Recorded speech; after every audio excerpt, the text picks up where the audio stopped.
కోసమే గీతాంజలి తన మేనల్లుడితో పాటు తమపై నిరాధార ఆరోపణలు చేస్తోందని, ఆయా అంశాలను తీవ్రంగా ఖండిస్తున్నామని కార్పొరేటర్ చల్లా స్వప్న, చల్లా రాజశేఖర్ తెలిపారు.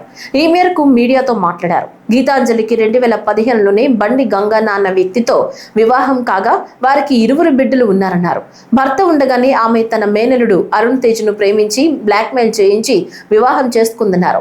అనంతరం 2021లో రోడ్డు ప్రమాదంలో మరణించారన్నారు. ఆ సమయంలో అప్పటికే వారికి పుట్టిన చిన్నారి భవిష్యత్తు దృష్ట్యా అందరి ఆమోదంతో తమ వద్ద ఉంచుకోవడం జరిగిందన్నారు. గీతాంజలికి తన కుమార్తె కన్నా ఆస్తిపాస్తుల మీద దృష్టి ఉండేదన్నారు. గతేడాది జూన్లో తమపై కిడ్నాప్ కేసు నమోదు చేయించగా న్యాయమూర్తి విచారించి కేసును కొట్టేయడం జరిగిందన్నారు. ఈ విషయంగా రాజకీయంగా తమను దెబ్బతీయాలనే చర్యలను ఖండిస్తున్నామన్నారు.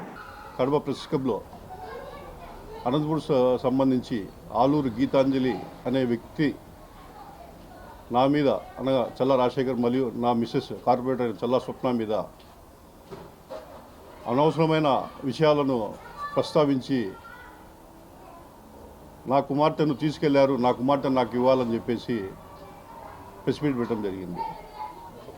ఇందులో చాలామందికి వాస్తవాలు తెలియవు కాబట్టి ఈరోజు మీ అందరి సమక్షంలో వచ్చి దీన్ని పూర్తిగా నిజానిర్ధారాలు తెలియజేయడానికి మేము వచ్చాము. యాక్చువల్గా ఆలూరు గీతాంజలి అనే ఆమెకు ముందు 2015 ముందే బండి గంగన్న అనే వ్యక్తితో వివాహం జరిగింది. వారికి 2 కుమార్తెలు, బండి రాధిక, బండి కావేరి. వీళ్లకు పెద్ద బాబు 18 సంవత్సరాలు, చిన్న బాబు 16 సంవత్సరాలు. వీళ్ళు సింగనమలలోని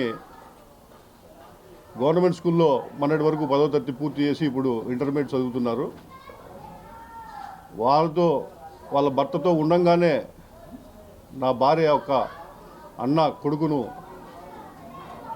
అతన్ని లవ్ చేసి అతన్ని ఇబ్బంది పెట్టి, నువ్వు నాతో తిరిగేటన్ని వీడియోలన్నీ నేను మీ అందరి సోషల్ మీడియాలో పెడతానని భయపడించి ఆ రోజు వివాహం చేసుకున్నది. తర్వాత 2 సంవత్సరాల తర్వాత 2018లో పెళ్లి చేసుకున్న తర్వాత 2021లో మా వాడు పోసా అరుణ్ తేజ్ యాక్సిడెంట్లో మరణించడం జరిగింది. అది కూడా ఆ మరణం కనుక కూడా నాకు కొంచెం కుట్ర జరిగిందని చెప్పేసి అనుమానం కూడా ఉన్నది.